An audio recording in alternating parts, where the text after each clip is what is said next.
చదువుకుందాం. ముందుగా 84వ కీర్తన, కోరహు కుమారులు రచించినటువంటి 84వ కీర్తన 10వ చరణాన్ని చదువుకుందాం.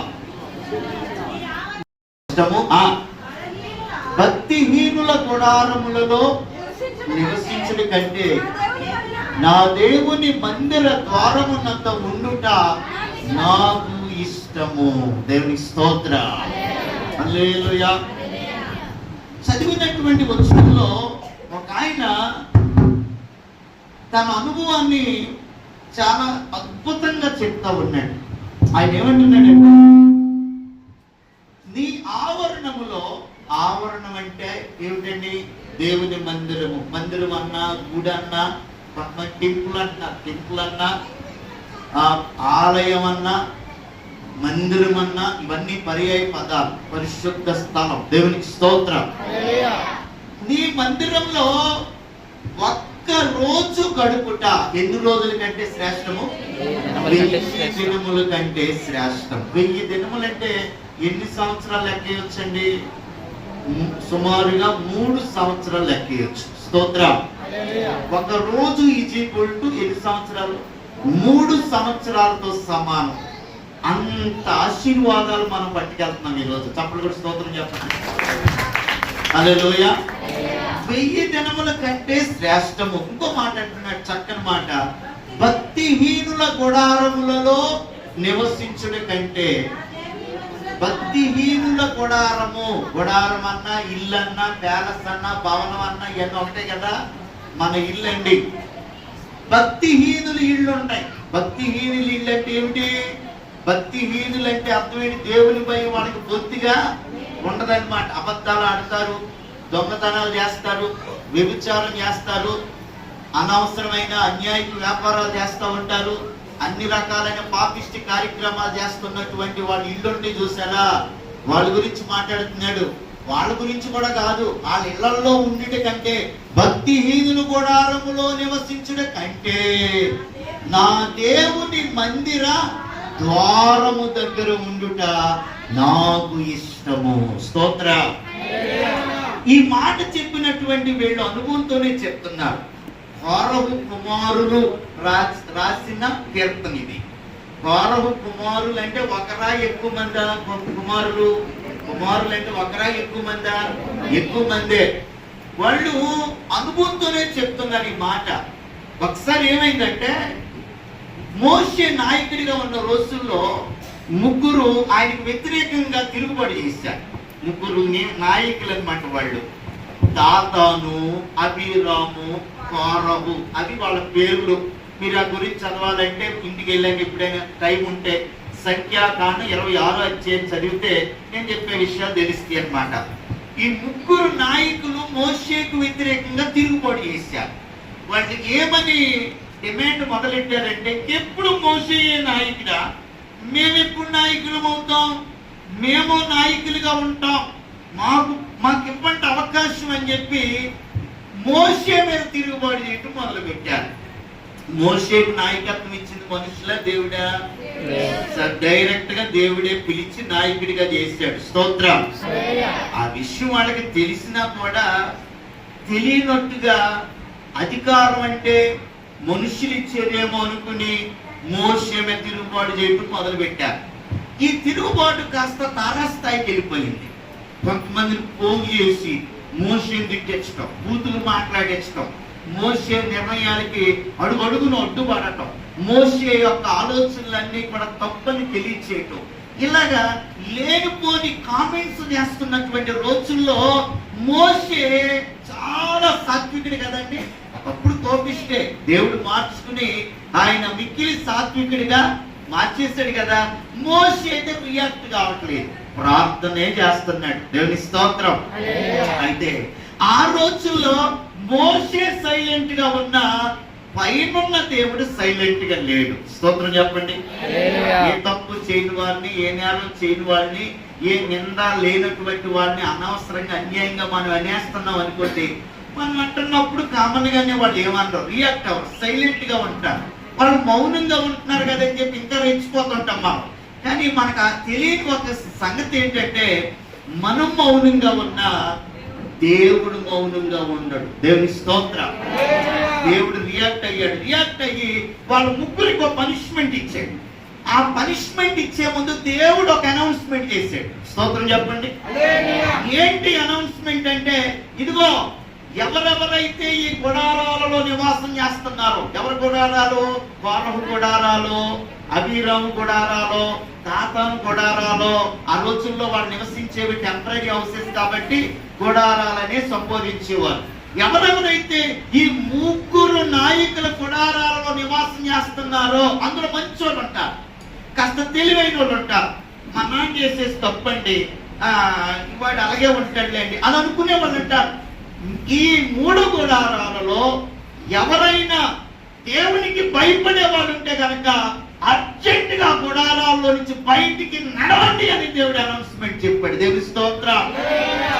ఆ సమయంలో మీరు ఒక వచ్చిన ఇప్పుడు చదవద్దు, సంఖ్యాకాండం 16:26 ఆ సమయంలో ఈ కోరహు కుమారులు ఏం చేశారంటే, నాన్న ఎంత చెప్పినా వినడరా, వాడు అంతేరా, వాడు చేసిన పాపిష్టి పనుల్లో మనం ఎలాగూ లేము, ఈ శిక్షలో కూడా మనం ఉండకూడదు, దేవుడు మనల్ని గుడారములో నుంచి తప్పుకోమంటున్నాడు కాబట్టి కమాన్ మనం బయటికి వెళ్ళి దాక్కుందాం అని చెప్పేసి కోరహు కుమారులు ఆ గుడారంలోంచి బయటకు వచ్చంట పరుగుని వెళ్ళి దేవుని మందిరము దగ్గర దాక్కున్నారంటండి. స్తోత్రం చెప్పండి. హల్లెలూయా. వాళ్ళు వెళ్ళి దాక్కోగా భయంకరమైన భూకంపం వచ్చింది. ఆ భూకంపంలో ఈ ముగ్గురు గుడారాలని భూమి నెరవిడిచి మింగివేయటం జరిగింది. దేవునికి స్తోత్రం. అప్పుడు రాసిన పాట అన్నమాట ఇది. ఈ పాట కూడా మంచి సంగీతంలో రాశారండి. మీరు 84వ కీర్తన పైన హెడ్డింగ్ ఉంటుంది చూసారా, గిత్తీత్ అను రాగము మీద పాడదగినది. ఏ రాగం అంటే అది గిత్తీత్. గిత్తీత్ అంటే అర్థం ఏంటంటే గాతువారి సంగీతం అని అర్థం. గాతు అంటే ఫిలిస్తీన్ పట్టణం అన్నమాట. ఆ రోజుల్లో దావీదు కూడా కొన్ని రోజులు ఈ పట్టణంలో దాక్కున్నాడు. ఆ పట్టణంలో దాక్కున్నప్పుడు అదే రాగం మీద దావీదు గారు కూడా 8వ కీర్తన రాశాడు, అదే గిత్తీత్ రాగం మీద. అలాగే ఆసాఫ్ గారు ఒక ఆయన ఉంటాడు, ఆయన కూడా 81వ కీర్తన ఉంటుంది కదండి, అది కూడా గిత్తీత్ అనే రాగం మీద రాశారు. అలాగే 3వ కీర్తన ఇదే సంగీతం మీద రాయబడిన 3వ కీర్తన ఉంది బైబిల్లో. ఇప్పుడు మనం చదువుకుని 84వ కీర్తన కోరహు కుమారులు కూడా గిత్తీత్ అనే రాగం మీద రాస్తున్నారు. ఇంతకీ గిత్తీత్ అనే మూల భాష పదానికి అర్థం ఏంటంటే ద్రాక్ష గెలల తొట్టె అని అర్థం. దేవునికి స్తోత్రం. ఎందుకు ఆ పేరు వచ్చిందంటే ఆ ఫిలిస్తీన్ పట్టణాలు 5 పట్టణాలు ఉంటాయి. అవి ఆ 5 పట్టణాల్లో ద్రాక్ష గెలలన్నీ పాతకాలంలో కోసిన తర్వాత వాటిని తొట్టులో వేసి వాటిని జ్యూస్గా మారుస్తూ ప్రజలు ఆ పంటకు వచ్చినటువంటి కాసిన పంట చేతికొచ్చినప్పుడు ఎంత ఆనందపడతారో, ఆ జ్యూస్ ఆ రసాన్ని తీసేటప్పుడు అమ్మయ్య మన కష్టానికి దేవుడు ప్రతిఫలం ఇవ్వబోతున్నాడు. సంవత్సరం అంతా కూడా చెమట వచ్చి కష్టపడిన కష్టమంతా ఈ రోజు ఈ ద్రాక్షరసం అమ్మటం ద్వారా మనకి దేవుడు మంచి ఫలితం ఇవ్వబోతున్నాడు అని ఆనందంతో గొంతులు వేస్తూ ఆ ద్రాక్ష గెలలన్నీ తొట్టులో వేస్తారంట. దేవుని స్తోత్రం చెప్పండి. అంటే ఆ ఫీలింగ్ తో, ఏ ఫీలింగ్, అమ్మయ్య మన కష్టానికి దేవుడు ప్రతిఫలం ఇచ్చాడు, దేవుడు ఎంత గొప్పవాడు, దేవుడు ఎంత శక్తివంతుడు, మనకు ఆహారం ఇచ్చేవాడు, బలమునిచ్చేవాడు, బిడ్డల్ని మనల్ని కాపాడేవాడు అని ఒక ఆనందమైనటువంటి కృతజ్ఞత భావంతో ఈ రాగాన్ని కట్టారనమాట. దేవుని స్తోత్రం. ఆ రాగాన్ని ఒక మందిరం యొక్క గొప్పతనం గురించి పాట పాడుతూ ఈ కోరహు కుమారులు 84వ పాట రాశారు. దేవునికి స్తోత్రం. దేవుని మందిరం గొప్పతనం వాళ్ళు చెప్పిన మాటలో మనం చదువుకున్నది ఏంటంటే భక్తిహీనుల గుడారంలో నివసించడం కంటే అది ఎవరి గుడారం? వాళ్ళ దృష్టిలో వాళ్ళ నాన్న గుడారమే. వాళ్ళ నాన్న గుడారంలో ఏముంది? తిరుగుబాటు ఉంది, దౌర్జన్యం ఉంది, పెద్దలంటే లెక్కలేనితనం ఉంది, దేశం అన్నా, ప్రభుత్వం అన్నా, రూల్స్ అన్నా, చట్టం అన్నా, దేవుడు అన్నా, ఈ సుమంత కూడా వాళ్ళకి గౌరవ మర్యాద లేనటువంటి పరిస్థితి ఉంది ఇంట్లో. అందుకే ఈ భక్తిహీనుల ఇంట్లో ఉండటం కంటే వెళ్ళి ఎక్కడుంటే మంచిది అంటున్నారు, దేవుని మందిరము. స్తోత్రం చెప్పండి. ఒక మాట అడుగుతాను, మనం ఉండేటటువంటి ప్రాంతం, మన చుట్టూ చూస్తున్నాం, ఎక్కడ చూసిన న్యాయం ఉందా, అన్యాయం ఏలుబడి చేస్తుందా? చెప్పాలందరూ కూడా అన్యాయమే ఏలుబడి చేస్తుంది. నీతి ఉందా, అబద్ధాలు ఉన్నాయా? అబద్ధాలు ఏలుబడి చేస్తుంది. క్రమం ఉందా, అక్రమం ఉందా? అక్రమమే ఏలుబడి చేస్తుంది. ఎక్కడ చూసినా కూడా మీరు గమనించండి, ఈ రోజుల్లో వయసుతో సంబంధం లేకుండా మనుషులు తప్పులు చేస్తున్నారు. ఎక్కడ చూసినా కూడా అవినీతి రాజ్యం వెలుబడి చేస్తున్నటువంటి ఇలాంటి ప్రపంచంలో మనం జీవిస్తూ ఉన్నామే. అక్కడ ఉండటం క్షేమమా, వచ్చి మందిరంలో ఉండటం క్షేమమా? చెప్పండి. మందిరములో ఉండటం క్షేమం. చెప్పండి, కూడా స్తోత్రం చెప్తాం. హల్లెలూయా, హల్లెలూయా. వీళ్ళు ఇంకో మాట అంటున్నారండి. 2వ వచనం చదువుతారు, 84వ కీర్తన 2వ వచనం. యెహోవా మందిరావరణములను, మొదటి నుంచి బాగుంటుంది చదువుదాం. సైన్యములకు అధిపతి యెహోవా, నీ నివాసములు ఎంత రమ్యములు. యెహోవా మందిరావరణమును చూడవలెనని నా ప్రాణము ఎంతో ఆశపడుచున్నది, అది సొమ్మసిల్లుచున్నది. దేవునికి స్తోత్రం. ఆ రోజుల్లో నడిచే వెళ్ళేవారండి. ఇప్పుడున్న సౌకర్యాలు ఆ రోజుల్లో లేవు కదండి. బళ్ళు ఉన్నాయి, ఆటోలు ఉన్నాయి, మనం ఎలా కావాలంటే అక్కడ అలా రావచ్చు. ఈ రోజుల్లో మా ఇంటికాడి నుంచి ఇదే ఊరు, ఇదే ప్రాంతమైన, ఈ ప్రాంతం నాకు ఎప్పుడు తెలియదు, ఫస్ట్ టైం చూస్తున్నాను. కానీ ఎక్కడికి రావడానికి దేవుడు చక్కని వాహనం ఇచ్చాడు, హ్యాపీగా వచ్చేస్తాం. కానీ ఆ రోజుల్లో ఫారహు కుమారులు నివసించిన రోజుల్లో వాళ్ళు ఎక్కడికి వెళ్ళి నడుచుకుంటూ వెళ్ళేవారు. స్తోత్రం చెప్పండి. అలా నడుచుకుంటూ వెళుతున్నప్పుడంట వాళ్ళు సొమ్మసిల్లిపోతున్నా, అలిసిపోతున్నా, ఏమంటే ఓ చెమటలు కట్టేసి నడవలేని పరిస్థితి వస్తున్నా కూడా వాళ్ళు అంటున్నారు, ఇదిగో దేవుని మందిరము, ఆ గుమ్మములు, ఆ గుడారములు ఎంత రమ్యములు, ఎప్పుడు చూస్తాను, ఎప్పుడు చేరుకుంటాను, ఎప్పుడు వెళతానని ఆతృతతో మందిరానికి వెళ్ళేవారు అంటాడు. దేవుని స్తోత్రం. హల్లెలూయా. గమనించండి, ఈ భూమి మీద మనం ఇష్టపడవలసినటువంటి ఒకే ఒక్క స్థలము దేవుని పరిశుద్ధ మందిరం అండి. దేవునికి స్తోత్రం. దేవుని బిడ్డలు, అసలు ఎందుకు దేవుని మందిరం వాళ్ళు అని అంట చూడాలని, ఏమైనా చూడండి ఒకసారి 2వ వచనం. యెహోవా మందిరావరణములను చూడవలెనని ప్రాణము ఎంతో. ఎక్కడుంది ఆశ? ఎక్కడుంది? ప్రాణంలోనా, కాళ్ళలోనా? కాళ్ళలో ఉంటే నెమ్మదిగా వెళ్ళాలనిపిస్తుంది, కూర్చోవాలనిపిస్తుంది. కొంతమంది మందిరానికని బయలుదేరతారు, కానీ ముందే బయలుదేరినా తొందరగా రారండి.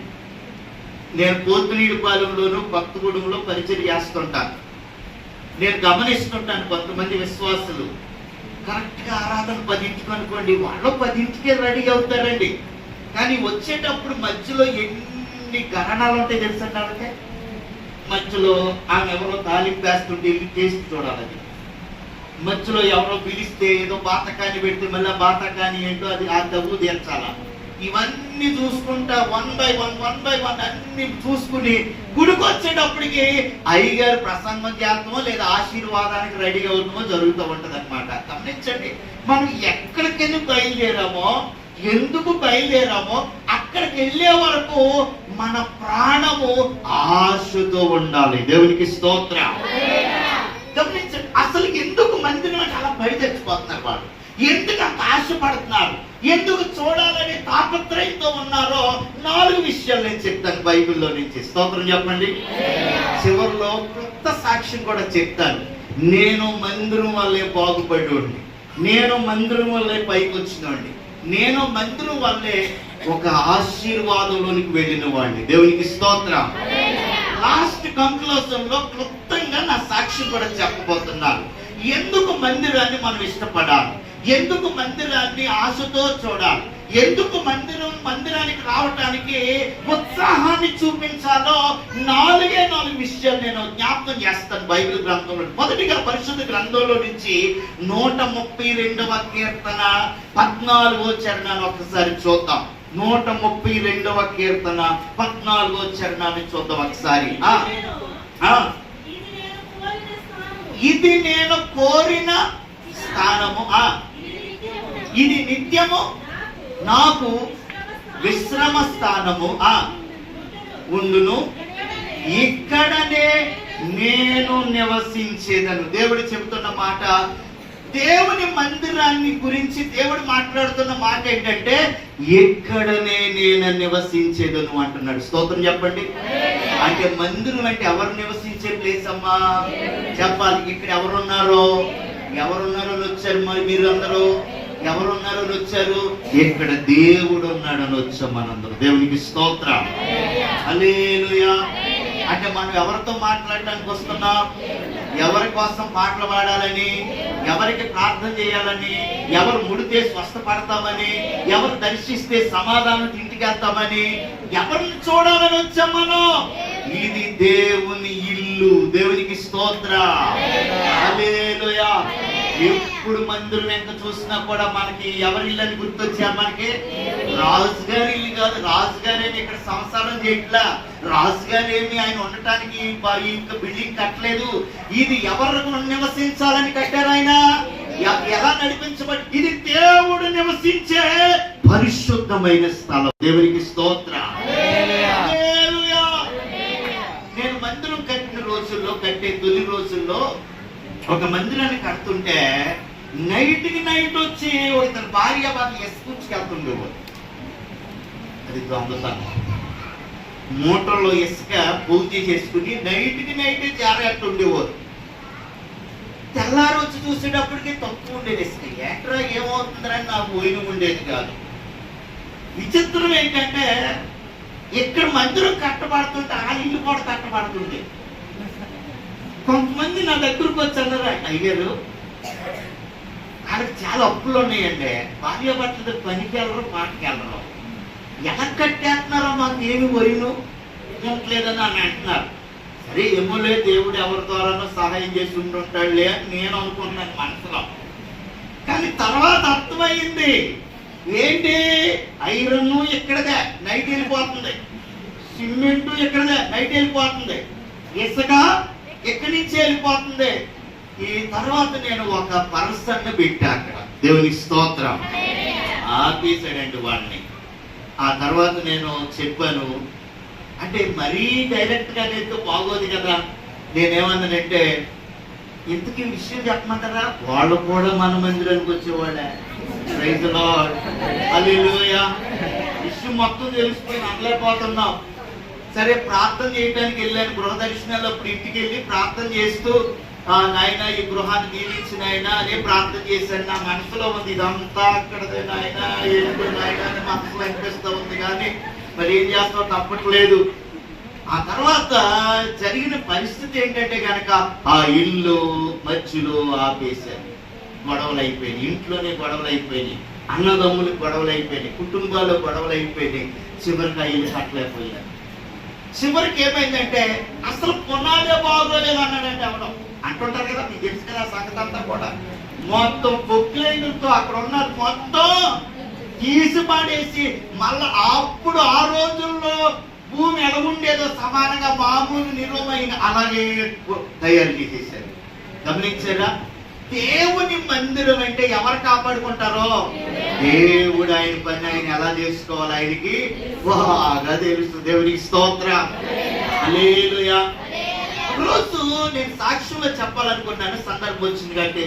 నేను maybe 9th class 10th class ఏమో చదువుతున్నాను. మేము ఎక్కువ మందిరంలోనే పడుకునేవారు. ఎందుకంటే చిన్న పాక, ఫస్ట్ చిన్న పాక అండి, సరిపోయేది కాదు. మందిరంలో పడుకునేవాళ్ళం. ఓ రోజు నేను పడుకుని ప్రార్థన చేసుకుని చదువుకుని హోంవర్క్లు అన్ని చేసుకుని మందిరంలో పడుకున్నాను. పడుకున్న తర్వాత తెల్లవారేటప్పటికి మా అమ్మగారు మమ్మల్ని లేపడానికి అటు అలా వెళుతుంది. ఈలోగా జరిగిన విషయం ఏంటి తెలుసా? ఓ పెద్ద తాసుపాము కన్నంలో నుంచి మందిరంలోకి వచ్చేసి మా పక్కనే పడుకున్నాం. పక్కనే పడుకున్నదండి. వచ్చి లేపేటప్పటికి సడన్గా లేచేటప్పటికి ఏం చేయాలో మాకు అర్థం కావట్లేదు. ఎప్పుడు వచ్చిందో తెలియదు, ఎంతసేపటి నుంచి అక్కడ ఉందో మనకు పోయిన లేదు, కానీ ఏమీ చేయలేదండి. దేవుని స్తోత్రం చెప్పండి. హల్లెలూయా, హల్లెలూయా. మందిరంలో ఎవరున్నారో చెప్పండి, ఎవరున్నారో? దేవుడు ఉన్నాడు. ఇక్కడికి వచ్చేది మనం మనుషులు ఉన్నారని రాకూడదు. దేవుడు ఉన్నాడని వస్తే కనుక వచ్చిన కళ్ళ వచ్చిన ఆశీర్వాదాన్ని మోసుకెళ్తాం. ఇక్కడి నుంచి చప్పుడు కూడా స్తోత్రం చెల్లించుకుంటాం.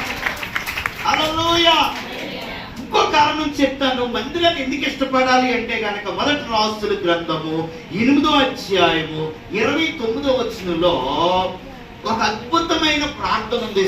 జ్ఞాని అయిన సొలొమోను గారు చేసిన, రాజుగా ఆ చర్చ్ ఓపెనింగ్ రోజున చేసిన ప్రార్థన అది. ఆయన ప్రార్థనలో మాట అంటాడు, చెప్తలి, నీ దాసుడినైనా నేను చేయి ప్రార్థనను దయతో అంగీకరించుము, నా నామము అక్కడ ఉండునని ఏ స్థలమును గురించి నువ్వు సెలవిచ్చినవో ఆ స్థలమైన ఈ మందిరం తట్టు నీ నేత్రములు రేయింబగళ్ళు తెరవబడి ఉండును. దేవుని స్తోత్రం. ఆయన అంటాడు, దేవా నీ మందిరము తట్టు నీ కన్నులు రేయింబగళ్ళు కూడా తెరవబడే ఉంటాయి అని అంటున్నాడు. స్తోత్రం చెప్పండి. హల్లెలూయా. రేయింబగళ్ళు కళ్ళు తెరిచి ఉండగలిగిన వాళ్ళు ఎవరైనా ఉన్నాం? అసలు మనుషులు సాధ్యమండి కళ్ళు మూయకుండా, నిద్ర రాకుండా, రాత్రి అనక పగలనక కళ్ళు తెరిచి ఉండడం ఎవరికైనా సాధ్యమా? ప్రధానమంత్రులకు సాధ్యమా? పోనీ దేశ నాయకులకు సాధ్యమా? ఎవరి వల్ల కాదు. కానీ ఒక ఆయన కన్నులంట దేవుని మందిరం మీద 24 గంటలు 365 రోజులు కూడా కళ్ళు తెరిచే చూస్తా ఉంటాయి అంట. దేవునికి స్తోత్ర. హల్లెలూయా. ఇశ్రాయేలీయులను కాపాడు దేవుడు 121 వచనం. ఇశ్రాయేలీయులను కాపాడు దేవుడు కునుకడు నిద్రపోడు. దేవునికి మహిమ కలుగును గాక. హల్లెలూయా. గమనించండి, తల్లులు కొంతమంది సాక్ష్యం చెప్తారు. ఈ మధ్యనే ఒక సిస్టర్ సాక్ష్యం చెప్పింది. ఆమె నిద్రపోతున్న సమయంలో ఏం జరిగిందో తెలియదు కానీ తన పిల్లోడిని తనే తన్నేసింది. వాడు ఫుట్బాల్ లాగా ఎగిరి కింద అంటాడనమాట.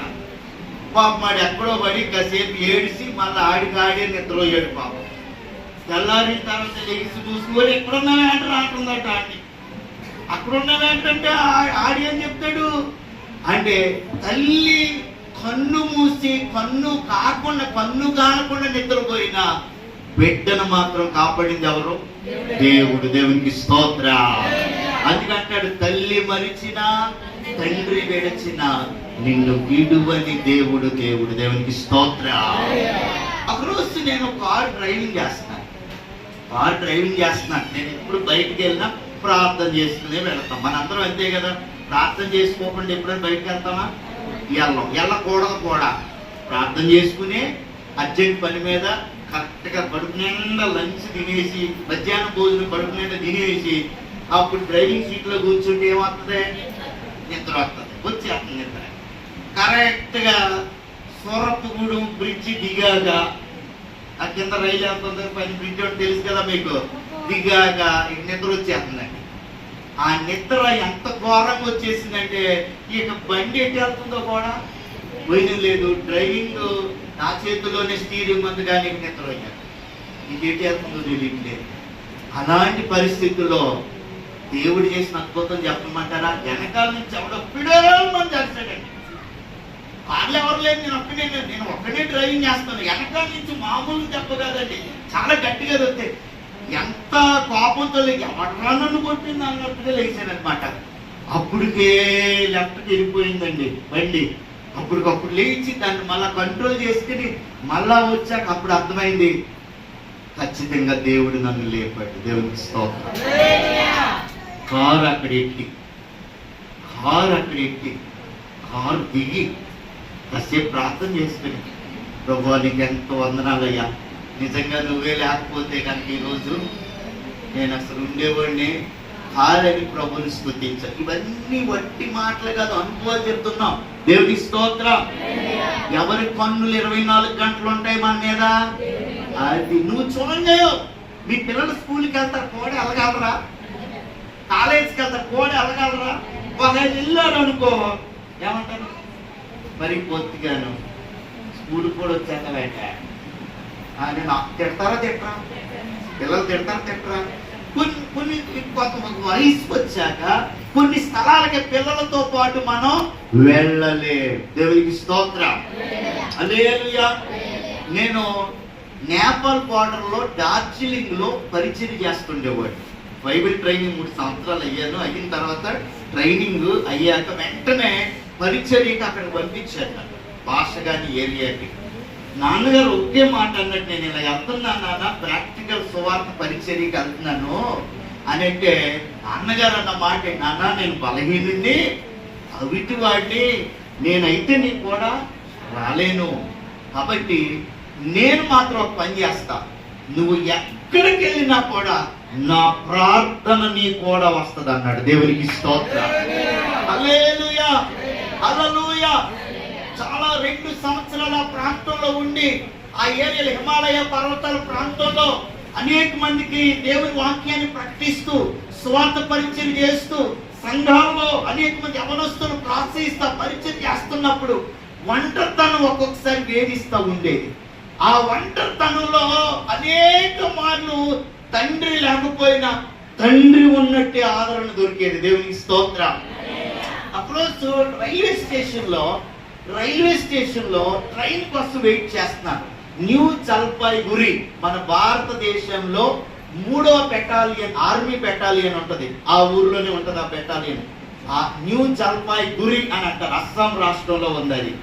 ఆ అస్సాం రాష్ట్రంలో రైల్వే స్టేషన్ లో ట్రైన్ కోసం వెయిట్ చేస్తున్నాను. నేను దిమ్మాపూర్ వెళ్ళాలి, నాగాలాండ్ రాష్ట్రం. అక్కడ దేవుని వాక్యాన్ని చెప్పాలి. అక్కడ సుమి బ్యాప్టిస్ట్ చర్చ్ అనే వాళ్ళు వర్తమానాన్ని పిలిచారు. ట్రైన్ కోసం వెయిట్ చేస్తున్నాను. ఈలోగా చాలా హై ఫీవర్ వచ్చేసింది. ఒళ్ళంతా కూడా ఫీవర్ అలాగా వేడి పొగల జిమ్ముతున్నట్లుగా అనిపిస్తూ ఉంది. ఇక నేను లేచి ఒక అడుగు కూడా వెళ్ళని పరిస్థితి అన్నమాట. అప్పటికే అమ్మని నాన్ని చూసి అప్పటికే 2 సంవత్సరాలు దాటేసింది. నాకు ఎందుకో అమ్మ నాన్న గుర్తొస్తున్నారు. చాలా విచారంగా ఉంది. చచ్చిపోతానేమో అనే ఆలోచన కూడా వచ్చేస్తుంది. ఒక ట్యాబ్లెట్ ఉన్న బాగుంది అనిపిస్తూ ఉంది. ఒక చిన్న బ్యాగ్ ఉంది, అందులో బైబిల్ 2 జతలు బట్టలు తప్ప ఏమి ఉండవు. అసలు ఏంటి ఎంత నిరోమైన చనిపోతానా ఈ రైల్వే స్టేషన్ లో అనే ఆలోచన కూడా వచ్చేస్తుంది. ఏమీ చేయలేని పరిస్థితుల్లో ట్రైన్ టైం కూడా మర్చిపోయాను. ఇంకా ఆ పళ్ళ మీద అలా పడుకున్నాను. ఇంకా అలా పడుకుని ఏం చేయాలి అర్థం కాక నిద్రలోకి వెళ్ళిపోతే ఈలోగా మా నాన్నగారు లాగానే స్వరం వినపడుతుంది. దేవుని స్తోత్రం. హల్లెలూయా. బాబు ఏం పడుకున్నావు? నిలబడు, ట్రైన్ వస్తుంది అన్నట్టు. హల్లెలూయా.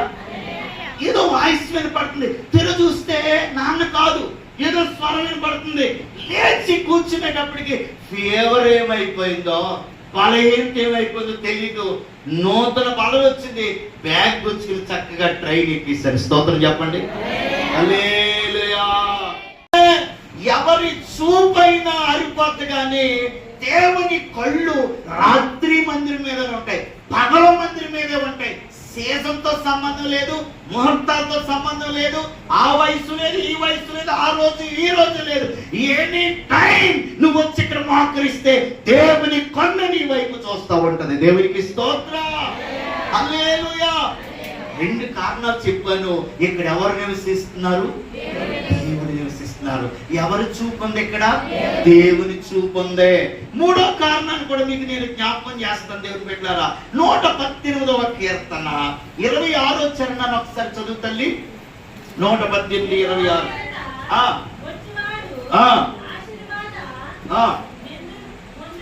ఆశీర్వాదముందును గాక యెహోవా మందిరములో నుండి మిమ్మును దీవించుచున్నాను. దేవునికి స్తోత్రం. ఎక్కడి నుంచి దేవుడు దీవిస్తాడు అంటున్నాడు? ఇదే మాట ఇంకొక వచనంలో కూడా చదవచ్చు. మీరు ఒకవేళ చదివితే 122 కీర్తన 9వ చరణం కూడా చూడొచ్చు. 122 కీర్తన 9వ చరణం కూడా మన దేవుడైన యెహోవా మందిరము నిమిత్తము నీకు మేలు చేయ ప్రయత్నించేదను. స్తోత్రం. ఎందుకు దేవుడు మేలు చేస్తానంటాడు? అమ్మ మాట్లాడండి. ఎందుకంట నీ దేవుడని యెహోవా మందిరము నిమిత్తము నీకు మేలు చేయ ప్రయత్నించేదను. ఈ మాట చెప్పండి నా వెనకాల. సింపుల్ గా మన భాషలో చెప్పుకుందాం. మందిరము నిమిత్తము నీకు మేలు చేసేదను. మళ్ళీ చెప్పండి. మందిరము నిమిత్తము నీకు మేలు చేసేదను. స్తోత్రం చెప్పండి. రికమెండేషన్ ఎవరంట? మందిరమే మనకు రికమెండేషన్ అంట. దేవుడు అంటున్నాడు, నీకు అర్హతలు లేవు కానీ నా మందిరము నిమిత్తం నీకు మేలు చేస్తాను. నీకు బలం లేదు, నా మందిరం నిమిత్తం నీకు బలం ఇస్తాను. మనకి రికమెండేషన్ ఎవరు లేరు వెనకాల. దేవుడు అంటున్నాడు, నా మందిరము నిమిత్తం నేను నీకు రికమెండేషన్ చేస్తాను అంటున్నాడు. దేవునికి స్తోత్రం.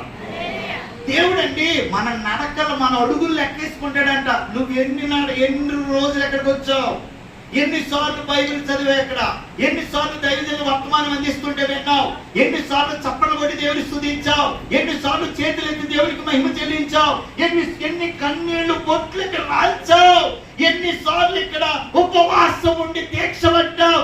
ఇవన్నీ కూడా దేవుని గ్రంథంలో వ్రాయబడుతున్నాయి. హల్లెలూయా.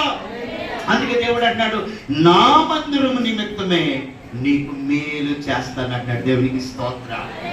మన బయట చాలా మాటలు చెప్తాం. మాకు ఎవరు లేరండి, మాకు అండ లేదండి, మా పక్షాన్ని మాట్లాడేవాళ్ళు లేరండి, మాకు డబ్బులు లేవండి, మాకు పెద్దగా పలుకుబడి లేదండి, మాకు జనాదరణ లేరండి, పెద్ద అన్నదమ్ములు మాకు ఎక్కువ మంది లేరండి, మేము చదువుకున్న వాళ్ళం కాదండి అని చాలా మాటలు చెప్తాం. ఈ రాత్రి నీకు ఒక అద్భుతమైనటువంటి వాగ్దానం చేస్తున్నాను దైవజనుడిగా. నీకెవరో లేకపోయినా, డబ్బు లేకపోయినా, అందం లేకపోయినా, భాగ్యం లేకపోయినా, వస్తువులు లేకపోయినా, వాహనాలు లేకపోయినా, సౌకర్యం లేకపోయినా, నీకేది లేకపోయినా, నీ దమ్మేంటో చెప్పమంటావా? నీ వెనకాల మందిరం ఉంది అని తెలియజేస్తా ఉన్నాను. దేవుని స్తోత్రం. దేవుడు అన్న నా మందిరం నిమిత్తమే నీకు మేలు చేస్తానని వాగ్దానం చేస్తా ఉన్నాడు. మన విలువైన సమయాన్ని ఎక్కడ గడపాలి చెప్పాలి? ఎక్కడ గడపాలి? మందిరములో గడపాలి. దేవుని స్తోత్రం. ఎందుకంటే దేవుడు అంటున్నాడు, నా మందిరం కోసమే నీకు మేలు చేస్తున్నాను. Praise the lord. చాలా మంది నేను చాలా ప్రార్థన చేస్తున్నానండి, నేను చాలా ఉపవాసాలు ఉంటున్నానంటే నథింగ్. అవన్నీ కాదమ్మా. నువ్వు మందిరానికి దూరంగా ఉండి ఎన్ని చేసినా ఉపయోగం లేదు. Praise the lord. హల్లెలూయా. 4వ విషయం చెప్తాను. మొదటి మాట చెప్పాను, ఇక్కడ ఎవరున్నారు? ఎవరు నివసించే స్థలం? దేవుడు నివసించే స్థలం. ఎవరు చూపు ఉంది? ఇక్కడ దేవుని చూపు ఉంది. ఎవరిని బట్టి మనకి దేవుడు ఆశీర్వాదం ఇస్తానన్నాడు? మందిరమును బట్టి. 4వ విషయం ఏంటంటే, మందిరము మనతో ఉంటే గనక, మందిరము మనకు ఉంటే గనక ఎన్ని ఆశీర్వాదాలు వస్తాయో ఒక రాజుగారిని చూపిస్తాను మీకు నేను 2 నిమిషాల్లో. దేవునికి స్తోత్రం. బైబిల్లో హిజ్కియా అనే రాజు ఉన్నాడు. ఎవరండి? అందరూ చెప్పండి, ఆయన పేరు చెప్పండి. హిజ్కియా రాజు గారు ఉన్నారు. హిజ్కియా రాజు గారి జీవితం చాలా చాలా సుదీర్ఘమైన విషయాలు బైబిల్లో రాయబడి ఉన్నాయి. బట్ 3 విషయాలు చెప్తాను. హిజ్కియా రాజు గారికి శత్రువుల నుంచి వార్నింగ్ వచ్చిందండి. రాజుగారికి ఎక్కువ శాతం ఎవరి నుంచి ఉంటుంది అపోజిషన్? వారు ఎటువైపు నుంచి? శత్రువుల నుంచి కదా. శత్రువైన రబ్షా అనేటటువంటి వాడు అతనికి రబ్షాకే అనేవాడు వార్నింగ్ పంపించాడు. ఏంటి? రేపు ఈ టయానికి అలా నేను లేపేస్తాను రా అన్నాడు. మన భాషలో చెప్తున్నాను. అర్థమవుతుందా? మనకు కూడా చాలా మంది వార్నింగ్లు ఇస్తుంటారు కదా. సైలెంట్ గా ఇచ్చేవాళ్ళు ఉంటారు, ఫోన్లో ఇచ్చేవాళ్ళు ఉంటారు, నసలతో ఇచ్చేవాళ్ళు ఉంటారు, కోర్టు కాగితాలతో ఇచ్చేవాళ్ళు ఉంటారు, రకరకాలుగా వార్నింగ్లు ఇస్తుంటారు. మన ఎదుగుదల చూడలేక, వార్చలేక, అసూయతో చాలా మంది ఏదో చేద్దామని ఏదేదో ప్రయత్నాలు కూడా చేస్తూ ఉంటారు. అవునా కాదా చెప్పాలి అందరూ కూడా. అవునా కాదా? మీకు శుభవార్త చెప్తుంది రాత్రి వేళ. ఈ రాజు గారికి వార్నింగ్ వచ్చింది, రాయ్ నిన్ను లేపైపోతున్నాను అని అన్నాడు. స్తోత్రం చెప్పండి. ముగ్గురు అధికారులు ఆఫీసర్లు ఆయనకి వార్త తీసుకొచ్చి చెప్పారు, అయ్యా ఇలాగంటండి చాలా పెద్దోడండి బాబు, పెద్ద సైన్యం అండి, ఆర్మీ మామూలు ఆర్మీ కాదండి బాబు, అసలు వాళ్ళ కనుక ఏ దేశం మీద దండెత్తినా కూడా దెబ్బలు చేయించడమే కానీ అప్పచెయ్యమంటే వాళ్ళకి తెలియదండి బాబు, వాళ్ళ మనం అంతు చూడటానికి వచ్చేస్తున్నారండి బాబు అని తెలియజేస్తే హిజ్కియా చేసినటువంటి పని ఏమిటో తెలుసా? బైబిల్ గ్రంథంలో ఆ యెషయా గ్రంథము 37వ అధ్యాయము మొదటి వచనం చదవండి ఒకసారి. యెషయా గ్రంథం 37వ అధ్యాయం మొదటి వచనం. హిజ్కియా వీని తన బట్టలు చింపుకుని గోనె బట్ట కట్టుకుని ఎక్కడికి వెళ్ళాడు? యెహోవా మందిరమునకు వెళ్ళి. స్తోత్రం. వెంటనే ఎక్కడికి వచ్చేసాడు? ఎందుకు వచ్చాడు మందిరానికి? వార్నింగ్ వచ్చింది. ఎవరి నుంచి వచ్చింది? శత్రువు నుంచి వచ్చింది. ప్రార్థన మొదలెట్టాడయ్యా, నా బలం చాలయ్యా, కత్తులు చాలవు, రథాలు చాలవు, రౌతులు చాలరు, సైన్యం చాలరు, నా వల్ల అవదయ్యా, వాడి కనుక యుద్ధానికి వస్తే నేను ఖచ్చితంగా ఓడిపోతానయ్యా, దయచేసి నన్ను కనికరించయ్యా అని హిజ్కియా దేవునికి మొరపెడుతూ మొదలు పెట్టాడు. స్తోత్రం చెప్పండి. హల్లెలూయా. ఒక రాజు గారు మందిరానికి వెళ్ళి మొరపెడుతుంటే మనం ఎంత చెప్పండి? అవునే కదా, మనం ఎంత? మన రాజులు రాజ్యాలు ఉన్నాయా? మనకే లేవమ్మా. దేవుని స్తోత్రం. మనకు వార్నింగ్ ఇచ్చిన వాళ్ళందరినీ ఇక్కడ తీసుకురావాలి. మా స్తోత్రం చెప్పండి. ఎక్కడికి? అన్ని చుట్టూ తీసుకురమ్మనంటే నేను వాళ్ళ ప్రార్థనలో ఎక్కడ మందిరములో వాళ్ళ ప్రాణని మన ప్రార్థనలో ఎత్తి పట్టాలి. స్తోత్రం చెప్పండి. ప్రభువా నీ శత్రువు కొరకు ప్రార్థన చేయమన్నాడు. దేవుని స్తోత్రం. అలా ప్రార్థన చేస్తూ ఉండగా దేవుడు ఇచ్చినటువంటి గొప్ప ఆశీర్వాదం ఏంటో తెలుసా? ఒక విషయం మనం చదువుదాం. 37వ అధ్యాయము 34 వచనం చదవండి. చివరికి వెళ్ళిపోతాం. 34 వచనం చదవండి. యెషయా గ్రంథం 37, 34. ఇదిగో హిజ్కియా వినో, నువ్వు ఆ శత్రువు గురించి రబ్షాకే గురించి మొదలుపెడుతున్నావు కదా, అయితే విను నీకు శుభవార్త. ఆ వాడు పట్టణములోకి రాక తాను వచ్చిన మార్గములనే అక్కడికి తిరిగి వెళ్ళిపోతాడు, అది నేను చూసుకుంటాను అంటున్నాడు దేవుడు. చప్పలు కూడా స్తోత్రం చెప్పండి. హల్లెలూయా. 6వ వచనం చదువుతాయి. 37వ అధ్యాయం యెషయా గ్రంథం 6వ వచనం చదువు.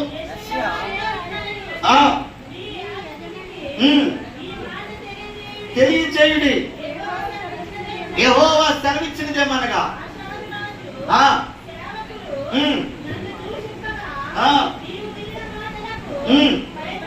నీవు విన్న మాటలకి భయపడకు. ఎన్న మాటలు అంటే వార్నింగ్లు ఇచ్చాడు కదా, వార్నింగ్లకి భయపడకు.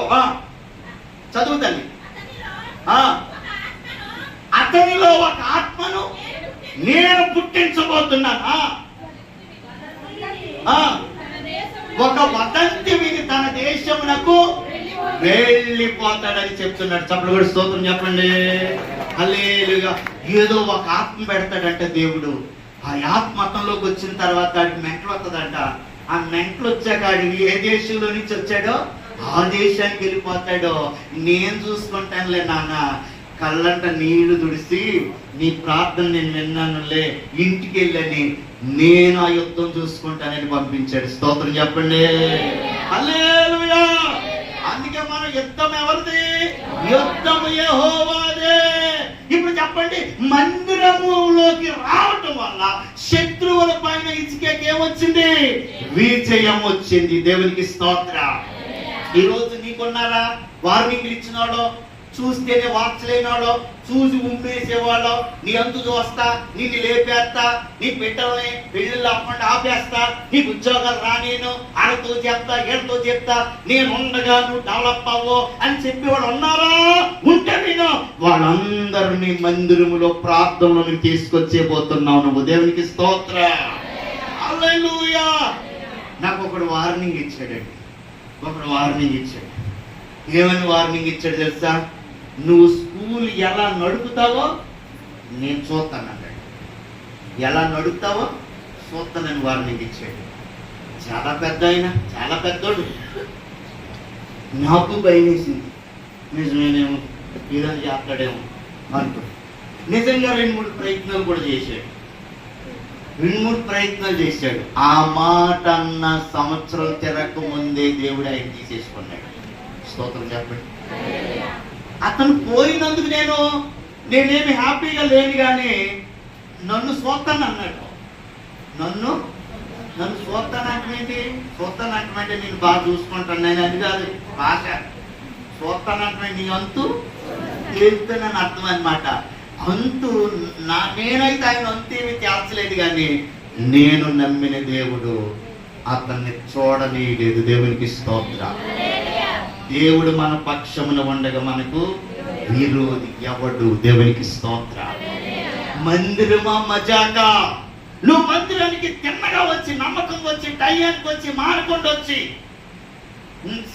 ఇక్కడికి వచ్చిన ప్రార్థన చేస్తే కనుక నీ శత్రువులు ఆయన శత్రువులుగా చేసుకోబోతున్నాడు. దేవునికి స్తోత్రం. ఒకరోజు ఇదే రాజు గారికి జబ్బు చేసింది. అమ్మా వినాలా, ఇదే రాజు గారికంట మరణకరమైన వ్యాధి వచ్చిందంటే. మరణకరమైన రోగం అంటే ఏంటి తల్లి? దానికి మందులు ఉంటాయా? ఎయిడ్స్ వ్యాధి అనేది ఉంది కదా మన ప్రాంతంలో. అంటే ఒకప్పుడు ఎక్కువ ఉండేది, లేకపోతే ఎవరు దాని గురించి మాట్లాడతలేదు. దానికి మందు ఉందా? ఈ రోజుకి ఉందా? ఇప్పటికి కనిపెట్టారా? లేదే. కరోనా వచ్చింది ఈ మధ్యకాలంలో, దానికి మందు ఉందా? లేదు. మళ్ళీ ఏదో వస్తుందని అని చెప్తా ఉంటారు, దానికి మందు లేదు. అలాంటి రోగము ఇసుకకు వచ్చింది. ఇంకెంత భయంకరమైన రోగం అంటే తొందరలో చచ్చిపోబోతున్నాడు కూడా. దేవునికి స్తోత్రం. అలాంటి సమయంలో హిజ్కియా అనారోగ్యపరుడైపోయిన సమయంలో, చనిపోయే సమయంలో, మంచం పెట్టిన సమయంలో, ఒంట్లో రోగం అంతా కూడా ముదిరిపోతున్న టైంలో, ఇక హోప్లెస్ కండిషన్ వచ్చేసిన తర్వాత హిజ్కియా చేసిన పని ఏంటి తెలుసా? మళ్ళీ దేవుని మందిరానికి వెళ్ళి గోడ వైపు తిరిగి ప్రార్థన మొదలెట్టాడు. దేవుని స్తోత్రం. 38వ అధ్యాయం యెషయా గ్రంథం మొదటి 3 వచనాల్లో కనపడుతుంది. అతడు తన ముఖమును గోడ తట్టు తిప్పుకొని యెహోవా నీ సన్నిధిని నేనెట్లు నడుచుకుంటున్నావు, నీ దృష్టికి అనుకూలంగా సమస్తమును కృపతో జ్ఞాపకము చేసుకొనుమని హిజ్కియా కన్నీరు విడుచుచు యెహోవాకు ప్రార్థన చేసెను. దేవునికి మహిమ కలుగును గాక. పేషెంట్ ప్రార్థన చేస్తున్నాడా? గమనించండి. మనం కూడా చూస్తాం, పేషెంట్లు చేయరు, పాస్టర్ గారితో చేపిస్తున్నారు. పేషెంట్ ప్రార్థన చేయగలిగినప్పుడు పేషెంట్ కూడా ఏం చేయాలమ్మా? చెయ్యాలా? ఇప్పుడు పేషెంట్ అంటే పుడుకుంటామైంది ఎంతసేపునో కాదు కదా. ఒకసారి పేషెంట్ కోసం ప్రార్థన చేస్తానికి మేము హాస్పిటల్కి వెళ్ళాం. పెద్ద హాస్పిటల్, ఆశ్రమ హాస్పిటల్లో పేషెంట్ ఉన్నాడంటే మనం అది లాగా అనుకుంటాం. వెళ్ళాం. Special room. ఆయన ఏం చేస్తాడు అనుకుంటున్నారా? కొడుకుని టీవీ ఉంది అక్కడ, స్పెషల్ రూమ్ కదా, మరి టీవీ ఉంది, చేతిలో రిమోట్, మంచి సినిమా ఎక్కువ చూస్తున్నాడు. నేను అనేది ఇల్లా హాస్పిటలా అని అనిపించింది నా మనసులో. సరే వెళ్ళిన తర్వాత ఆయనకి 2 రోజులు ఆపరేషన్ ఉంది. అయ్యా నువ్వు మోకరించగలవా? మోకరిస్తానండి, ప్రార్థన చేద్దాం అని ప్రార్థన చేసి, సరే మరి నువ్వు కూడా ప్రేర్ చేసుకో, మేము వస్తామని చెప్పేసి బయటికి రాగానే ఆన్ చేసేసాడు. ఏంటది? మేము అలా బయటికి వెళ్ళగానే ఆన్ చేసేసాడు. అంటే నేనేనా ప్రార్థన చేసేది? ఎవరు చేసుకోవాలి? అది చేసుకోగలిగిన కండిషన్ ఉన్నాడా? చేయలేని కండిషన్ ఉన్నాడా? చేసుకోగలిగిన కండిషన్ లో కూడా ప్రార్థన చేసుకోకపోతే ఎలాగా? ఇక్కడ హిజ్కియా మందిరానికి వెళ్ళగలిగిన బలం ఉంది. ఇప్పుడు ఇంకా జబ్బు వచ్చింది కానీ మందిరానికి వెళ్ళగలడం, ప్రార్థన చేయగలడం. ఆయన వెళ్ళాడు, ప్రార్థన చేశాడు. దేవుడు ఆయన్ని కనికరించండి. 6వ వచనం చదువుతల్లి, 38వ అధ్యాయం 6వ వచనం చదువు. ఇంకా 15 సంవత్సరాల ఆయుష్కాలమును నీకు ఇస్తున్నానని వాగ్దానం చేశాడు. చప్పట్లు కొట్టి స్తోత్రం చెప్పండి. నువ్వు చచ్చిపోబోతున్నావు అన్నటువంటి వ్యక్తి మందిరంలోనికి వచ్చి ప్రార్థన చేయటం వల్ల ఎన్ని సంవత్సరాల ఆయుష్కాలం వచ్చింది? అమ్మ చెప్పాలి. అంటే మందిరములో ప్రార్థన చేసిన వాళ్ళ శత్రువులను దేవుడు వెళ్ళగొడతాడు. మందిరంలో ప్రార్థన చేసినటువంటి వారి యొక్క రోగాలు దేవుడు స్వస్థపరిచి ఆయుష్కాలాన్ని కూడా పెంచుతున్నాడు. స్తోత్రం చెప్పండి. చాలా మంది ఆయుష్కాలం అంటే ఆయుష్కాలం అనే మాట తీసి నేను ఎక్కువ రోజులు బతకాలని మీరు గమనించిన. పొద్దున్న 5ంటికి లేచిపోయి పొట్టు లాగులు వేసుకుని బూట్లు వేసుకుని చక్కని అడిగేస్తున్నారు. చూసారా మీరు అన్న బైపాస్ ఉంది కదా, మేము ఆ పొద్దున్న ఎప్పుడన్నా అలాగే వెళ్తున్నప్పుడు నేనే తప్పు అంటలేదు, కానీ ఆ నడకల ద్వారా కసరత్తుల ద్వారానే ఆయుష్కాలం వస్తుందంటే కనుక నీ ప్రేమ. కర్ణాటకలో పుతిన్ అని ఒక హీరో ఒక ఆయన ఉన్నాడు, ఆయన పేరు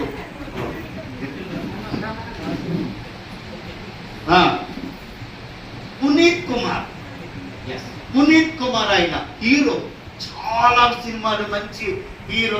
నేను ఎప్పుడు సినిమాలు నాకు తెలియదు, but I heard the news, that's all. నేను విన్న వార్త, చదివిన వార్త చెప్తున్నాను. ఆయన హీరో, మంచి కండ్ల వీరుడు, చక్క ఫిజిక్ ఉన్నవాడు, హీరో స్ట్రక్చర్ ఉన్నవాడు. ఎక్సర్సైజ్ చేస్తున్న టైంలో, జిమ్ లో ఎక్సర్సైజ్ చేస్తున్న సమయంలో హార్ట్ అని చచ్చిపోయాడు. గమనించండి. అంటే ఫిజికల్ ఎక్సర్సైజ్ చేసినంత మాత్రాన, డైట్ చేసినంత మాత్రాన రకరకాల ఈ మధ్యన ఆడపిల్లలు ఎంత బాక్స్ వచ్చుకెళ్తున్నారు మీరు గమనించారు ఎంత. ఇంతే మరి అది కూడా సగం ఇంటికి. మళ్ళీ కాలేజీలో తినేదంతా సగమే. నేను అన్నాను, ఈ అమ్మ ఎందుకు అలా చేస్తున్నావు తల్లి అని వాళ్ళ అమ్మ చెప్తుంటే ఏడుతో చెప్తుంటే అమ్మ అంటది 0 సైజ్ కోసం. ఏ సైజ్ అంట? నాకైతే అప్పుడు అర్థం అవ్వలే. నేను వచ్చేసిన తర్వాత 0 సైజ్ ఏంటి, నాకు అది పెద్ద ప్రశ్న లాగా ఉంది. నేను ఇంటికి వచ్చాక మా అమ్మాయిని అడిగాను, మా పాపని అడిగాను, డాడీ 0 సైజ్ ఏంటా అని అడిగితే, డాడీ నడుము 0 సైజ్ రావాలని అలా చేస్తాను చెప్పు. అప్పుడు ఓహో మా పిల్ల చెప్పి నాకు బొలి వెలిగింది అనమాట. అంటే 0 సైజ్ రావడానికి కూతు ముద్దలో కూతు బాక్సులు తింటే నీకు 0 సైజ్ వచ్చేస్తా? ఆరోగ్యం ఎవరివ్వాలి? ఆయుష్కాలం ఎవరివ్వాలి? చప్పట్లు కూడా స్తోత్రం చెప్పండి. హల్లెలూయా. ఆరోగ్యం ఇచ్చేది దేవుని మందిరం, ఆయుష్కాలం పెంచే దేవుని మందిరం. శత్రువులను వార్నింగ్లు ఇచ్చి వెళ్ళగొట్టి మెంట్లోళ్ళగా చేసి పడేది దేవుని మందిరం. Praise the lord. 4 కారణాలు చెప్పాడు. మందిరంలో ఎవరున్నారో దేవుడు నివసిస్తున్నాడో. మందిరం వైపు ఎవరు చూపు ఉందా? ఎంతసేపు నిత్యము ఆయన కను దృష్టి ఎక్కడ ఉంది? 3 మందిరములో నుండి మన దేవుడు ఆశీర్వదించబోతున్నాడు. దేవుని స్తోత్రం. నీకు ఏ ఆశీర్వాదం రావాలన్నా ఇక్కడి నుంచే బయలుదేరాలి. స్తోత్రం చెప్పండి. మందిరానికి దూరంగా ఎగ్జామ్స్ అండి, టైం లేదండి రావటానికే, చర్చికి రావడానికి టైం లేదండి అని తెగచదివే. నువ్వెంత చదివినా ఆ చదువుని ఎలా వృధా చేయాలో దేవునికి బాగా తెలుసు. దేవుని స్తోత్రం. నాకు వేరుగా ఉండి నువ్వేమి చేయలేవు. Praise the lord. నీకు టైం తీసుకోవాలా. మందిరానికి వచ్చే దేవుడు ఇక్కడి నుంచి ఆశీర్వదిస్తాను అంటున్నాడు. 4వ విషయం చెప్పాను. హిజ్కియా రాజు ఎవరి వల్ల ఆశీర్వదించబడ్డాడు? ఎవరి వల్ల? శత్రువులు వచ్చినప్పుడు ఎక్కడికి వచ్చి ప్రార్థన చేశాడు? రోగం వచ్చినప్పుడు ఎక్కడికి వచ్చి ప్రార్థన చేశాడు? స్తోత్రం చెప్పండి అందరూ. హల్లెలూయా. అంటే ఇందు మూలంగా తెలియజేసేదంటే మనం ఎవరిని ప్రేమించాలి ఎక్కువగా? చెప్పండి. ఎప్పుడు మందిరానికి వెళ్ళాలా? టైం ఎప్పుడు ఓపెన్ అవుతా? ఆ తలుపులు ఎప్పుడు తీస్తానా? ఆరంభ ప్రార్థన నుంచి ఉండాలని ఆతృతతో కనుక మనకు వస్తే, నేను చెప్తున్నాను, ఇది మొదటి వార్షికోత్సవం కదా, 52 ఆదివారాలు ఉంటాయి కదా, 52 వారాలు 52 సార్లు ఉపవాస కూటం పెడతారు కదా ఇక్కడ. ఈ 52 ఉపవాస కూటాలకి నేను 52 ఆదివారాలు మానకుండా ఈ మందిరంలోకి వచ్చి అడుగులేసి ప్రార్థన చే 2వ వార్షికోత్సవం వేడుక వచ్చే సమయానికి మీ జీవిత చరిత్రలు మారిపోతాయని నేను మనవి చేస్తా ఉన్నాను. దేవునికి మహిమ కలుగును గాక. హల్లెలూయా. చిన్ని సాక్ష్యం ఏంటంటే, నేను ఒక్కడే అబ్బాయిని మా నాన్నగారికి. మా నాన్నగారు బలహీనంగా ఉన్నప్పుడు ప్రార్థన చేసుకున్నాడంట. అయ్యగారు చిన్న సాక్షి ఇంట్రడక్షన్ ఇచ్చారు. ఆ రోజుల్లో మంచి వ్యతిరేకి దైవజనులు తన్ని ఆ కాళ్ళు చేతులు ఇరిగిపోయిన తాటి నుంచి పడిపోయి పెళ్ళి అవదేమో అన్న పరిస్థితి కూడా వచ్చిన సందర్భంలో కూడా వివాహం అయింది. అలాంటి రోజుల్లో నాయన నాకు ఒక్క కొడుకుని, నాయన ఒక్క కొడుకుని ఇస్తే నేను నడవలేను, వాడు నడుస్తాడు. నేను సేవా సంఘం కట్టలేను, వాడు కడతాడు. నేను చేయలేని పరిచయం వాడు చేస్తాడు. ఒక్క కొడుకుని నేను ఆయన ప్రార్థన చేసుకుంటే దేవుడు నన్ను ఇచ్చాడు. దేవునికి స్తోత్రం. హల్లెలూయా. చక్కగా గవర్నమెంట్ స్కూల్లోనే చదివాను. ఎప్పుడు సెలవులకు వచ్చిన సైకిల్ ఎక్కించుకుని కోటానికి తీసుకెళ్ళేవాడు. గృహ కోటాలని అక్కడని ఇక్కడ. నా పని ఏంటంటే నాన్నగారు నేనే వెళ్ళేవాడు. నాన్నగారు గృహదర్శనాలు గట్ట చేస్తానికి వెళ్ళిపోయేవాడు. నా చేతికి సీపురు గట్ట, సాప, డ్రమ్ము, లైట్, ఈ 4 పరికరాలు నా హ్యాండ్ ఓవర్లు ఉన్నాయి.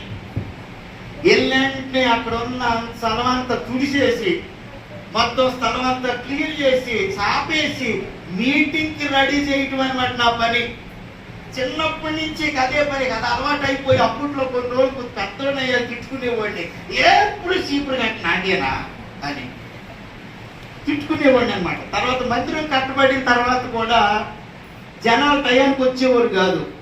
నేనే ముందెళ్ళి మందిరం తుడిచేసి చాపలేసేసి అక్కడ ఉన్నటువంటి టేబుల్స్ అన్ని క్లీన్ చేసేసి అవన్నీ చేసి ఇక వస్తారు అన్నట్టు ఎదురు చూసేవాడు. హల్లెలూయా. ఇది నా పరిచర్య. అలా చేస్తూ ఉన్నటువంటి రోజులు అనమాట. దేని పెట్టారు, బైబిల్ ట్రైనింగ్ పంపించారు. బైబిల్ ట్రైనింగ్ అయిపోయింది. పరిచయం దూరం వెళ్ళిన తర్వాత దేవుడు ఒకరోజు క్లియర్గా దేవుడు నన్ను దర్శించి ఒక దైవజనుడు ప్రవచన వరం కలిగినటువంటి ఆయన ద్వారా దేవుడు నాతో మాట్లాడాడు. నువ్వు ఎక్కడైతే మీ నాన్నగారు సేవ చేశారో ఆయనకి సహాయం చేసి ఆయనతో పాటు పరిచయంలో ఉండటానికి అక్కడికి వెళ్ళిపోవాలని అన్నాడు. దేవుని స్తోత్రం. మన భాష కాదు, మన ఏరియా కాదు, నా గురించి ఆయనకి ఏం తెలియదు, నేపాలీ భాష. ఆ భాషలో ఉన్నాడు ఆయన మాట్లాడుతున్నాడు ప్రార్థన చేస్తూ. నేను ఆ మాట వినలే, అక్కడే ఉండి పరిచయం చేస్తూ ఉండగా ఒకరోజు నాతోనే ఒక యవనస్తుల కోటంలో దేవుడు నాతో మాట్లాడాడు. దేవుని స్తోత్రం. నువ్వు లేచి నీ స్థలానికి వెళ్ళిపో, నీ స్వస్థానానికి వెళ్ళిపో అని మాట్లాడుతుంటే నేను బయలుదేరి వచ్చేసానండి. దేవుని స్తోత్రం. హల్లెలూయా. వచ్చిన తర్వాత ఏం చేయాలి అర్థం కావట్లేదు. చదువుకున్నాను, పెద్ద చదివే చదువుకున్నాను. అయితే ఏం చేయాలో అర్థం కావట్లేదు. నాన్నగారు మరి మీతో కలిసి పరిచయం చేస్తున్నాను. నాన్నగారు అన్నాడు, నాన్న నా సేవ వేరు, నీ సేవ వేరు. నీ సేవ ఏంటో దేవుడి దగ్గర అడిగి క్లియర్గా తెలుసుకుని నువ్వు సేవ చేయి. నా సేవ వేరు, నీ సేవ వేరు అన్న తర్వాత అక్కడ చెప్పాడు కదా, మీ నాన్నగారితో సేవ చేయదు, ఎక్కడికి వచ్చి తెలగంటాడు అనుకుని ఇప్పుడు నాకు అయోమయం అయిపోయింది. ఏం చేయాలి అర్థం కానప్పుడు ఏం చేయాలి బాబా అనుకుంటూ ప్రైవేట్గా ఒక కాలేజీలో లెక్చరర్గా జాయిన్ అయ్యాను. ఎక్కడో నల్లజాల ఎస్ఆర్కే కాలేజ్, ఇంగ్లీష్ ఎంఏ చేశాను కదా, ఇంగ్లీష్ లెక్చరర్గా జాయిన్ అయ్యాను. టీచింగ్ చేస్తున్నాను. బాగానే ఉంది, జీతం వస్తుంది కానీ కొంచెం మెల్లిగా లోక సంబంధమైనటువంటి స్నేహాలు అలవాటు అవుతుంది. ఆ మాటలు వస్తాను, ఎందుకంటే అన్యులతో ఉద్యోగం చేయటం కదా. ఒకరోజు నాకు అనిపించింది, ఏంటి ఇదే నా బతుకు, ఇందుకేనా దేవుడు అక్కడ మాట్లాడి వెళ్ళిపో అని అన్నాదే, అసలు ఏంటో మొత్తాన్ని తెలుసుకోవాలని చెప్పేసి ఒకరోజు నిర్ణయం తీసుకున్నాను. దేవుని స్వరం వినే వరకు మందిరం వదలకూడదు అనుకున్నాను. దేవుని స్తోత్రం. ఉపవాసం ఉండి మంచినీళ్ళు తాగుతూ మందిరంలోనే దేవుడు ఏం చేయాలి నాకు చెప్పే వరకు మందిరంలోనే ప్రార్థనలో ఉంటాను డిసైడ్ అయిపోయా. మందిరంలోనే ఉపవాసం ఉండి అడగటం మొదలు పెట్టా. రోజులు అయిపోతున్నాయి. 3 రోజులు, 4 రోజులు, 5 రోజులు, 6 రోజులు, 7 రోజులు, 8 రోజులు కూడా పక్కగా అయిపోయాను. నీరసం కూడా లేదు, ఎందుకంటే ప్రార్థన చేస్తున్నాను కదా, ఎక్కువ బైబిల్ చదువుతున్నాను కదా. బైబిల్ ఎంత దూరం చదివేసానంటే దగ్గరగా ఆ కొత్త నిబంధన మలాఖీ వరకు కూడా వచ్చేసారు. అన్ని అధ్యాయాలు చదివేస్తున్నాను. ఇంకా అలా చదువుకుంటా ప్రభువా ఏంటి, నేనేం చేయాలి, నాతో మాట్లాడు, ఏం చేయమంటావు, నా దర్శనం ఏంటి, నా వరకు నీ దర్శనం ఏంటి, పిలిపేది చెప్పునని అడుగుతుంటే ఒక రాత్రి దేవుడు నన్ను దర్శించాడు. దేవుని స్తోత్రం. మా నాన్నగారి స్వరంలాగానే వినపడుతుంది నాకు. దేవుడు ఎప్పుడైనా మనకు పరిచయస్తులు భక్తులు స్వరాలు వినిపిస్తూ ఉంటాడు.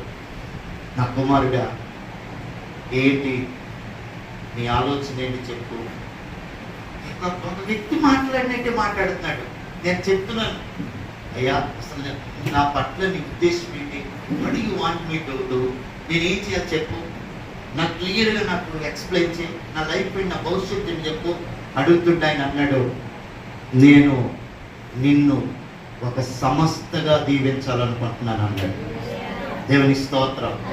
నేనేమో ఏ ఊరు వెళ్ళి సేవ చేయాలి, దర్శనం ఏ ఊరు, పిలిపి ఎక్కడికి వెళ్ళను, ఎక్కడ సంఘం పెట్టాలి, ఎక్కడ వచ్చి ఇయ్యలు అడుగుతుంటే నేనే నిన్ను ఒక సంస్థగా చేయాలనుకుంటున్నాను అన్నాడు.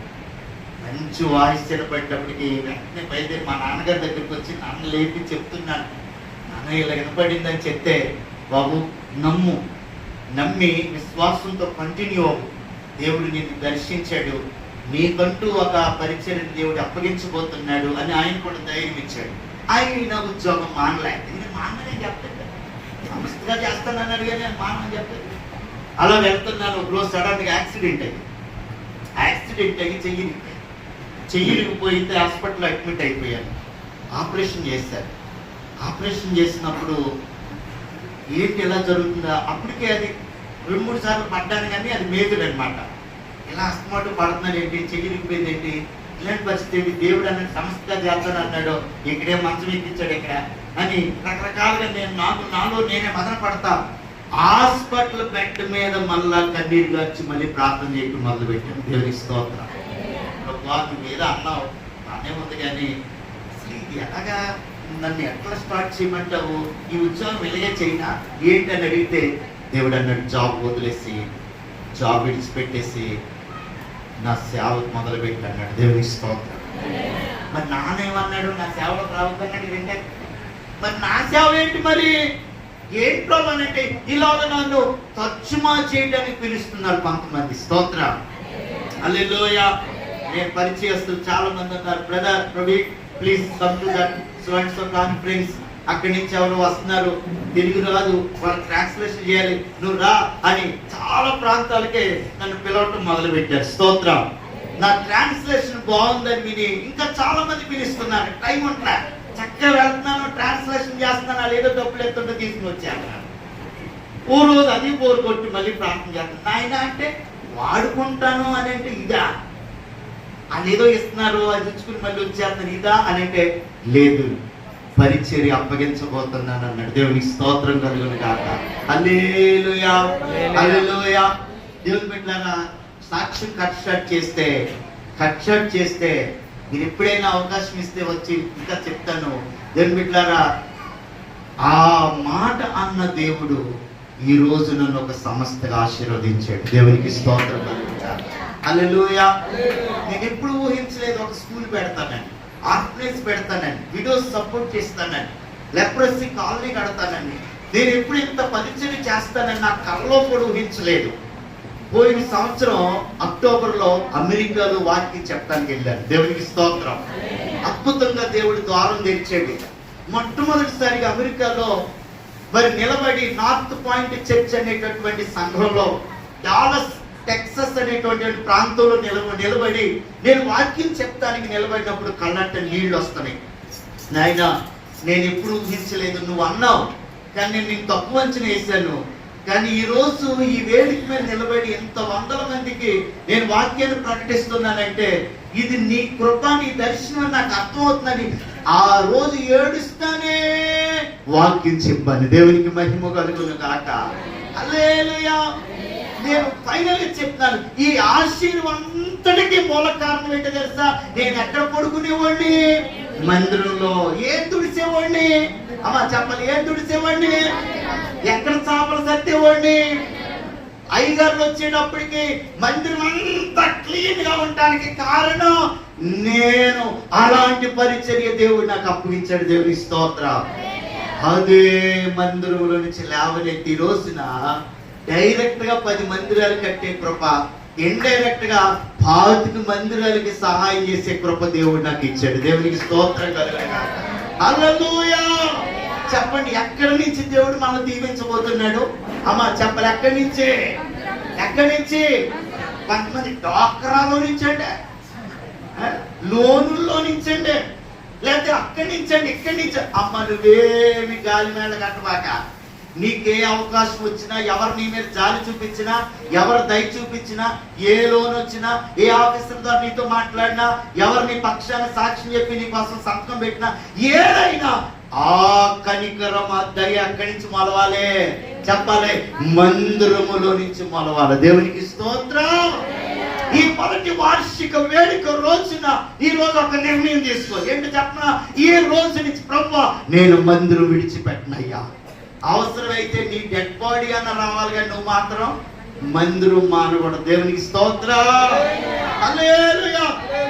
ఎన్ని పనులున్నా దేవుని మందిరాన్ని విడిచిపెట్టకుండా నువ్వు వచ్చి ఇక్కడ నీ కన్నీరు గార్చి నువ్వు ప్రార్థన చేస్తే కనుక నా దేవుని సన్నిధి ఇక్కడ ఉంది కాబట్టి, నా దేవుని చూపు ఇక్కడ ఉంది కాబట్టి, నా దేవుని ఆశీర్వాదం ఇక్కడి నుంచి మొలుస్తుంది కాబట్టి, నా దేవుడిచ్చే స్వస్థత ఇక్కడ ఉంది కాబట్టి, నా దేవుడి శత్రువులను ఇక్కడి నుంచే చెదరగొట్టబోతున్నాడు కాబట్టి, ఎక్కడి నుంచే నా దేవుడు నిన్ను లేవనెత్తును గాక, ఎక్కడి నుంచి దేవుడు నిన్ను దీవించును గాక, ఎక్కడి నుంచి దేవుడికి మంచి భవిష్యత్తు ఇచ్చును గాక. ఆ ఆశీర్వాదం నీ మీద కుమ్మరించబడాలని గట్టిగా చప్పలు కొట్టి దేవుని స్తోత్రం చెల్లించుకుంటాం. సమయం ఇచ్చిన అయ్యగారికి వందనాలు.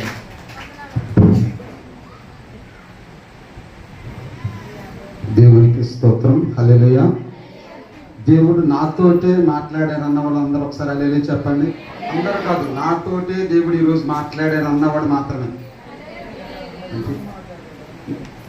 మీ ఎవరితో మాట్లాడలేదా? చాలా సూటిగా తేటగా ప్రియులరా. మరి అయ్యగారికి అంటే ఇందాక అయ్యగారు చేసిన ప్రార్థన బట్టి అన్నారు, కానీ ఇది 5వ సంవత్సరం. అయితే ఏ వర్తమానం అయితే కావాలో నిజంగానండి ఇది దేవుని యొక్క చిత్తం, ప్రణాళిక నేను నమ్ముతున్నాను. ఎందుకంటే ప్రియులరా చాలా మంది ఇక్కడ ఈ 5 సంవత్సరాల్లో చాలా మంది వ్యాధిగ్రస్తులు వస్తున్నారు, స్వస్థత పొందుతున్నారు, వాళ్ళు వెళ్ళిపోతున్నారు. ఆయా సందర్భాల్లో ఒక్కొక్కసారి ఏడుపు వస్తుంది. ఇక్కడికి వచ్చి ఏడు చేస్తాను, అబ్బా ఎందుకు నన్ను పిలిచావు అసలని, అది వాళ్ళకి పిల్లలు లేకపోతే పిల్లలు ఇచ్చావే, అనారోగ్యం ఆరోగ్యాన్ని ఇచ్చేవే, వీళ్ళందరూ మళ్ళీ ఎందుకు దూరం అయిపోతున్నారంటే నిజంగా కూడా ఈ రోజు ప్రియులారా అసలు దేవుని మందిరానికి ఉన్నటువంటి విలువలంటే దేవుడు నీతో సూటిగా తేటగా మాట్లాడాడు. నువ్వు అనుకుంటున్నావు కదా నా ఇంటి పక్కనే ఉంది కదా, ఇదిగో మా పేటలోనే ఉంది కదా, మా రోడ్డు పక్కనే ఉంది కదా అనుకుంటున్నావు. లేదు లేదు, ఈ రోజు దేవుడు నీతోటే సూటిగా తేటగా బాహాటంగా మాట్లాడాడు ప్రియులారా. కాబట్టి ఒక్కసారి మీరు ఆలోచన చేయండి. ఆ సేవకులు ప్రియులారా ఆత్మాభిషేకంతో మాట్లాడి అసలు దేవుని మందిరంలోకి వస్తే ఏంటి, అసలు దేవునికి మనకు ఉన్న సంబంధం ఏమిటి ప్రియులారా, ఇవన్నీ కూడా చాలా ఆ దేవుని మందిరంతో ఎలా మనం ఉండాలో, అసలు దేవుని మందిరానికి వస్తే ఎన్ని లాభాలు ప్రియులారా చూడండి. అన్ని రకాల అన్ని కోణాల్లో కూడా దేవుడు ఏం చేశాడు, మాట్లాడాడు ప్రియులారా. నీకు మందిరం అంటే ఇష్టమే లేదా, మందిరానికి వస్తే లాభాల గురించి చెప్పాడు.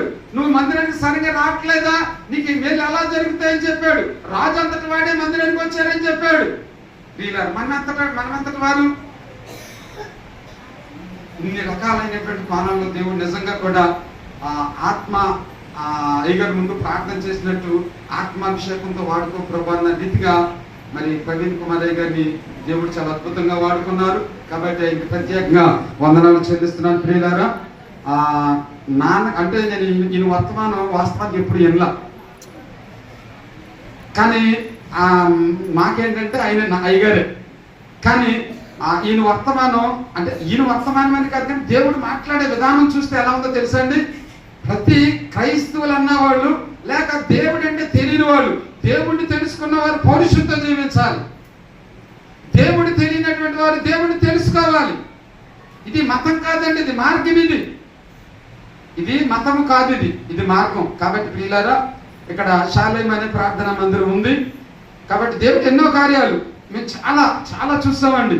ఒకరికైతే చెప్పాం, వాళ్ళ పిల్ల 12 సంవత్సరాలు పెళ్ళైన 12 సంవత్సరాలు అయిన తర్వాత అయ్యగారు ఎవరిని పెంచుకోవాలి, ఆడపిల్లనా మగపిల్లనా అన్నప్పుడు లేదమ్మా ప్రార్థన చేయమని 2 వారాలే కదా అని చెప్పి దేవుడు వచ్చే సంవత్సరాన్ని కార్యం చేస్తాడు. సంవత్సరానికి పిల్లల్ని ఎత్తుకొని తీసుకొచ్చారు. దేవుడి నామానికి మహిమ కలుగును గాక. హల్లెలూయా. అయితే అయ్యగారు చెప్పిన మాట మీరు విన్నారు కదా. ఎవరు ప్రార్థన చేయాలి అంటే కనుక మనం ఫస్ట్ ప్రార్థన చేసుకోవాలి. అక్కడికి రావాలి, దేవుని సన్నిధికి రావాలి. ఇప్పుడు దేవుడు అయ్యగారి ద్వారా మాట్లాడిన విధంగా మీకు ఏ అవసరత ఉన్నా కానీ, ఏ కోణంలోనైనా కానీ, మీరు ఏ స్థితిలో ఉన్నా కానీ ఎక్కడికి వచ్చి ప్రార్థన చేసుకుంటే దేవుడు కార్యం చేస్తానన్నాడంటే కనుక మందిరానికి వచ్చి చేస్తే కనుక దేవుడు కార్యం చేస్తానని ఖచ్చితంగా చెప్తున్నాడు. కాబట్టి ప్రియులారా, ఆ మందిరానికి ఎవరు మానవద్దు, రండి, దైవాశీర్వాదాలు పొందండి. దేవుడు మరి అయ్యగారు మాట్లాడిన మాటలను బట్టి దేవుడు దీవించును గాక. విన్నవారందరినీ కూడా దేవుడు దీవించును గాక. ఇక్కడ మందిరం నిమిత్తం ఇంకా సమయం ఒక 5 నిమిషాలు అయిపోతుంది. ఆ మందిరం నిమిత్తం చిన్న కేక్ కటింగ్ ఉంది ప్రియులారా. ఈ కేక్ కటింగ్ ప్రవీణ్ అయ్య గారి ద్వారా మరి కేక్ కటింగ్ కట్ చేపిద్దాం. ప్రార్థన చేసి కేక్ కట్ చేస్తారు.